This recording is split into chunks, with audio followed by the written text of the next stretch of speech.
na nararapat sumunod sa kanyang kalooban. Amen ba? Amen. God is good all the time. Praise the Lord now and forever. Maraming palakpak. Praise the Lord. Maraming grasya. Amen. Siyempre gusto natin maraming biyaya at pagpapalan. At tunay na yung mga himala at iwagan ng Diyos ay ibig natin maranasan sa piling niya. Amen? So, handa na ba kayo makinig ng ipinadala ni Amang Yahweh sa araw na ito?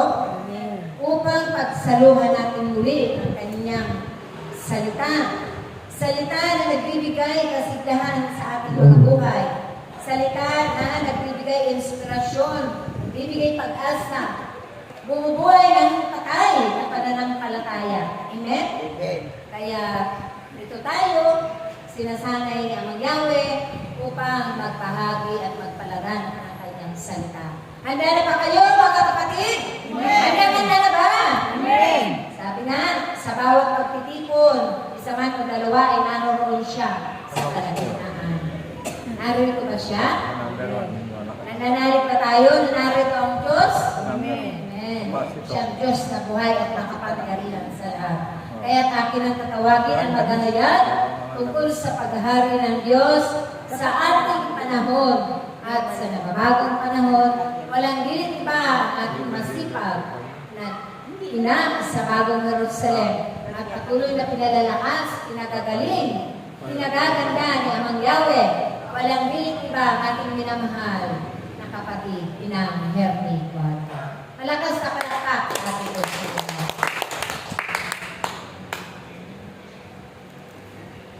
Sisilaw siya. Why ba Diyos? Amen. Narito po siya ngayon? Amen. Kung gano'n, palakpakan ng malakas ng malakas sa ating Panginoon. Hallelujah! Praise God! Hallelujah! Purihin si Amang Yahweh! Woo! Purihin ang Panginoong Jesucristo! Woo! Purihin ang banal na Espiritu Santo! Woo! Purihin, purihin, purihin. God is good All the time. all the time. Set my spirit free. Yahweh Shaddai. Maraming palakpak. Woo! Maraming grasya. Lord Jesus, I trust in you. I trust in you. Lord Jesus. Palakpakan ng malakas na malakas sa ating Panginoon. Hallelujah! Praise God! Hallelujah! Labas na po natin ang ating mga ngiti.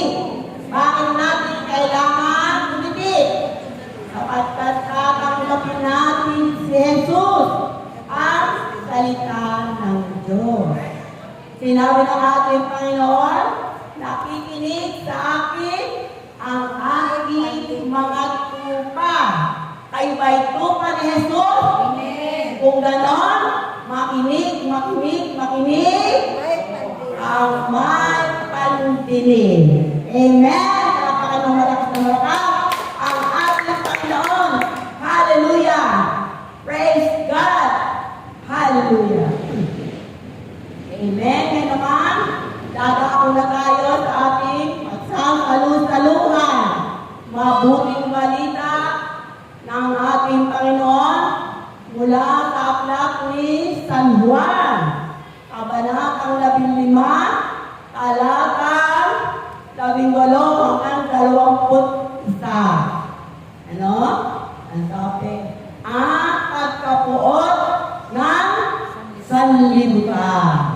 Ayan. Sinabi ng ating Panginoong Jesus sa kanyang mga alagad, kung napupuot sa inyo ang sanlibutan, una siyang napuot sa akin.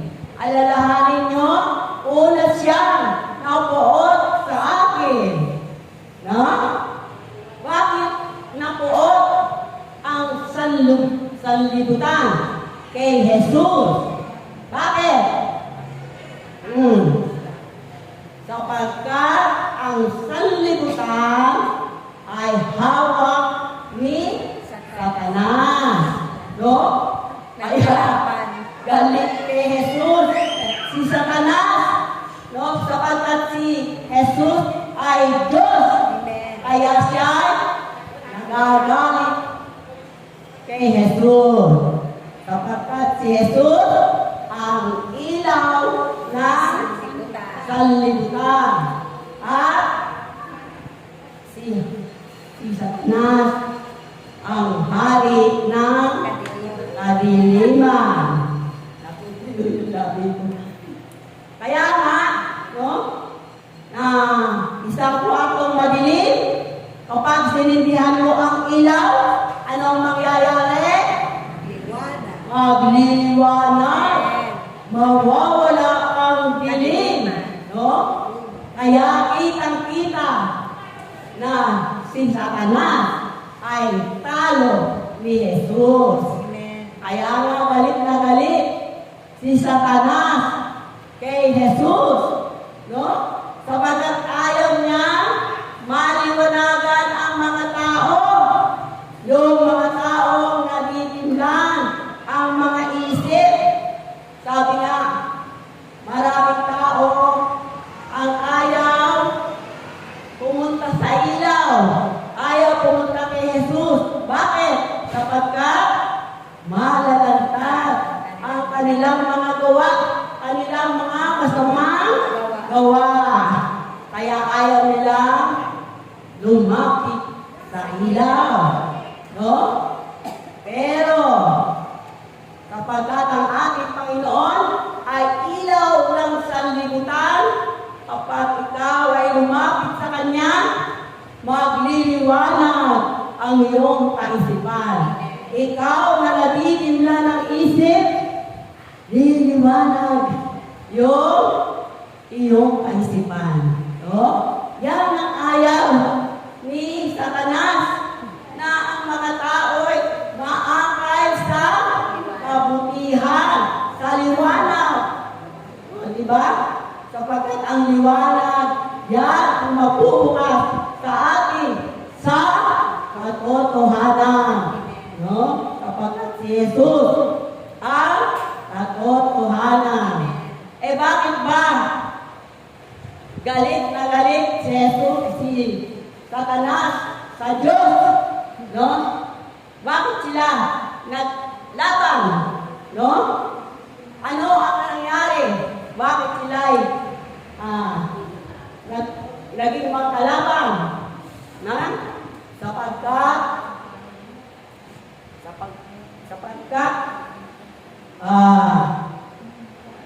ang diablo ay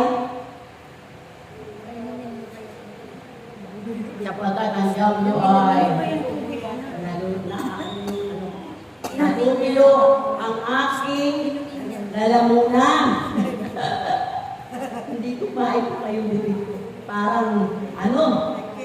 Siguro nagagalit sila na amen.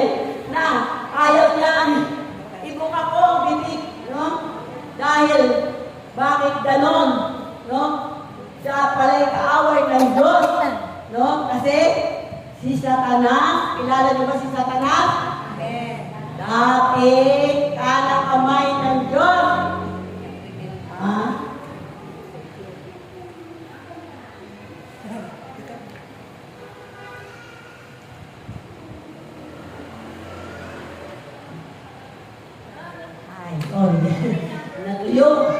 Natuyo ang aking lalamunan. Dahil dyan, no? Kasi ipinapaliwanag ko na si Satanas ay kanang kamay ng Diyos. Ano? Ang taas na ng pwesto niya. Ang ganda-ganda na kanyang mga pakpak noon. Puti-puti. No? At ang kanyang damit ay napaka-puti, nakasisilaw sa puti. Pero ang kanya palang puso ay maitim, no? Mapaghangad, may ambisyon. Kaya ang gusto niya kasi maagaw ang trono ng Diyos. Biruin mo, nilala ka lang, yun ang gusto mo. Agawin ang trono na hanggang malang sa'yo. Amen. One-third ng mga anghel ang nahikaya ni Satanas na magrebelde sa Diyos. Sinugod nila ang Diyos.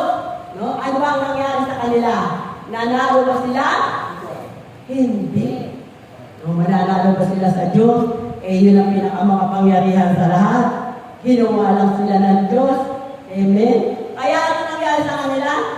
Natalo sila. At sila ay hinulog dito sa sanlibutan. Kaya dito nagsasabot ng lagim si Satanas. Amen. Ginawa niyang makasalanan ang lahat ng tao. No? Lahat ng tao ibinulit niya sa kasalanan. Bakit? Gusto niyang makasama sa kanyang patutunguhan ang mga tao. No? Sila'y sentensyado na.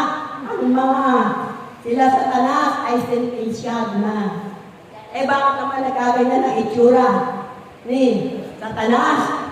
Bakit kumamit si Satanas? Diba? Sapagkat inalis ng Diyos inilabas ng Diyos ang kanilang mga kalooban. Yon ang kalooban nila na makikita mo sila ay may sungay, maitim, may pangil, at may buntot. Yon ang talagang sila. Kaya gano'n ang itsura nila. Hindi mo na makita yung itsura ng anghel. Sila yung mga fallen angel. Amen? Palakpakan natin ang ating Panginoon. Hallelujah! Praise God! Hallelujah!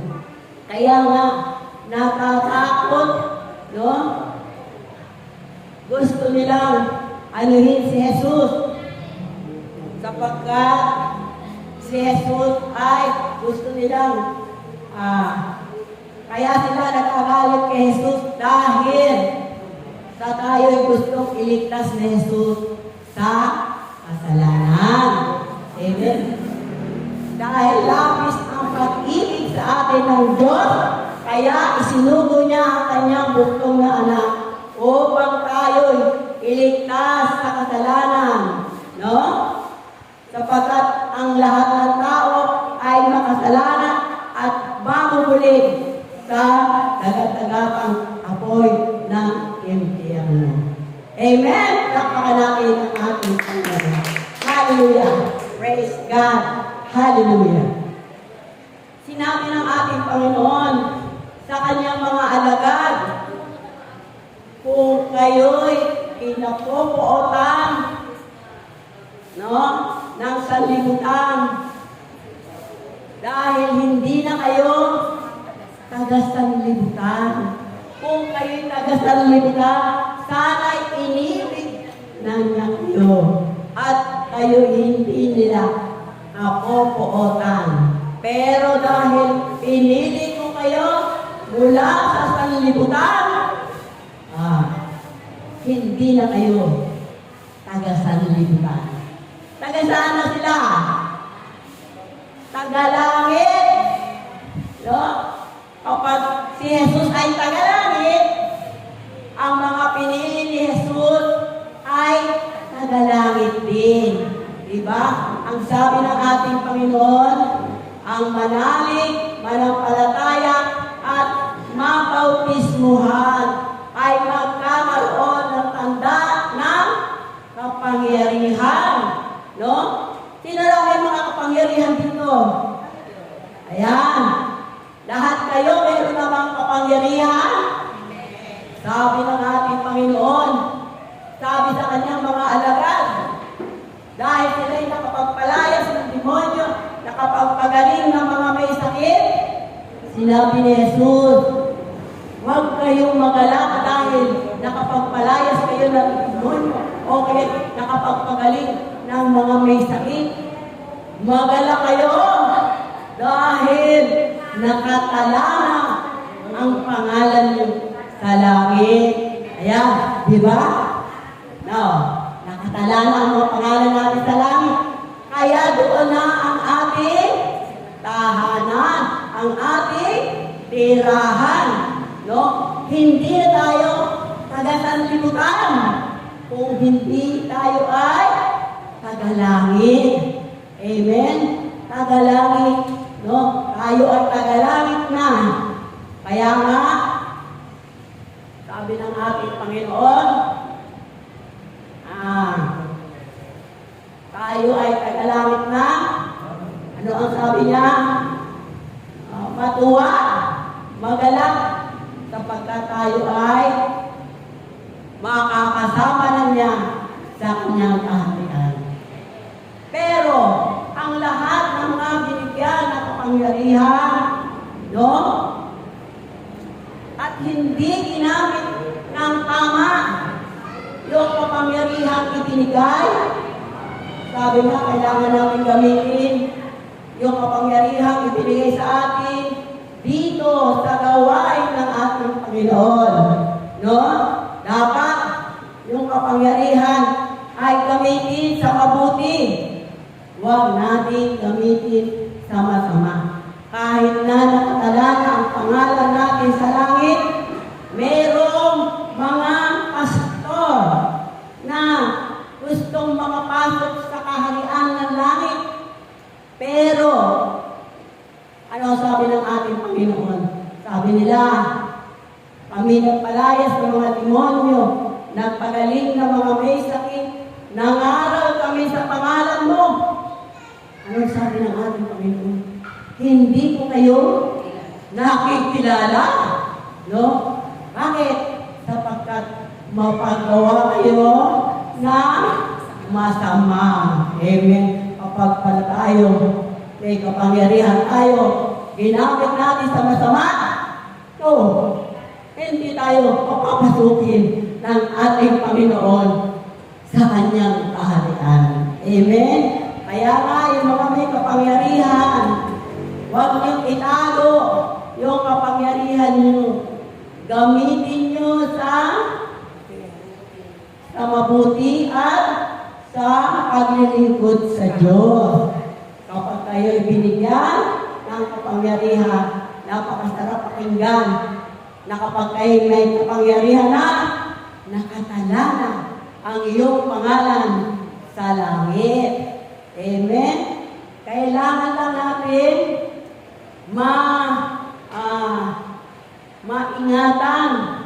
No? Habang tayo natin sa lupa, ang kapangyarihan na yan, kapag nadamit natin yan sa sama-sama, naku, baliwala yung ating pagiging resident sa kaharian ng langit. Amen? Palakpakan natin ng ating Panginoon. Hallelujah! Praise God! Hallelujah! Kaya nga, anong sabi ng ating Panginoon? Isang talinghaga ang binitawag niya sa kanyang mga alagad. Walang alipin ang hihigit pa sa kanyang Panginoon. Talinghaga yun. Ang sabi nga, matuwa ka na matulad sa iyong Panginoon. Sabi ng ating Panginoon Jesus, kung ako'y inusig, uusigin din kayo. Kung nakinig sila sa mga sinabi ko, makikinig din sila sa mga sinabi niyo.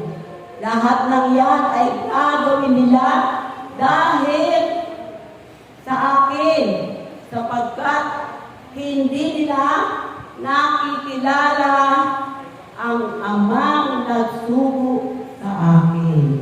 Hindi kasi nila kilala ang ating Panginoon. Kaya na siya Diyos na makapangyarihan sa lahat. No? Hindi nila kilala. Kaya ano nangyayari sa mga apostol? Dumadanas ng hirap. Maipangaral lang ang mabuting balita ng kaligtasan. No? Ano sabi niya? Sinabi niya sa mga alagad niya, kayo'y itatakwil, aalisin sa sinagoga, hahagupitin, at pahihirapan, ikukulong, at papatayin. No? Dahil yung mga taong dapat ay dapat ay alam at kilala si Jesus, hindi nila nakikilala. Kaya ano na lang ang kanilang ginagawa sa mga alagad. No? Katulad ni Pablo, anong ginawa niya nung una? Hindi pa siya alagad ng Diyos. Tinugis niya ang mga Kristiyano. Hinuli niya at ibinilanggo. No, akala niya kasi mabuti yung kanyang ginagawa. Maganda para sa kanilang Judaism. Yung pala, inuusig niya ang Panginoong Heso Kristo. Amen? Palakpakan po natin ang ating Panginoon. Hallelujah. Praise God. Hallelujah. Kaya nga mga kapatid, no, yung mga alagad, talagang nagpursige sila. Inahain nila yung kanilang mga buhay para dito sa mabuting balita ng ating Panginoon upang makarating dito sa atin. No? Buti na lang. Tapos may mga paghihirap ng mga alagad dito sa atin. Sisigundahan na lang natin yung pagpapahayag ng mabuting balita ng kaligtasan. Biruin mo, buhay nila ang inalay nila. Amen? Tayo, ang inalay natin? Ang ating oras at panahon. Yun ang inaalay natin sa ating Panginoon. Amen? Palakpakan natin ang ating Panginoon. Hallelujah. Praise God. Hallelujah. Yan. Hallelujah. Hallelujah. Hallelujah. Hallelujah. Hallelujah. Hallelujah. Hallelujah.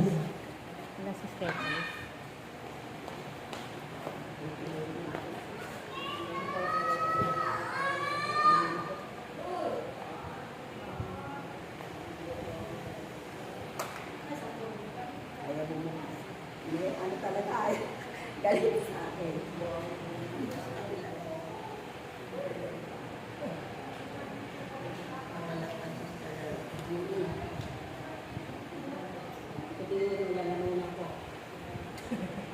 Hallelujah, hallelujah, hallelujah. Kaya kayo, naway palaging tamuhin ninyo ang pag-ibig. Sapagkat ang pag-ibig ang makatatalo sa makamundong bagay. Nawa tahakin ninyong palagi ang landas ng inyong Panginoon upang masundan ninyo ang Diyos na tumawag sa inyong lahat.